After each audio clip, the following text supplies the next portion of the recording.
Bir narsani yaxshilab bilib oling.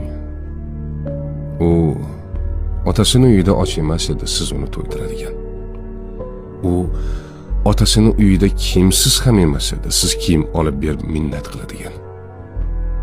U otasini uyida malikalardek edi.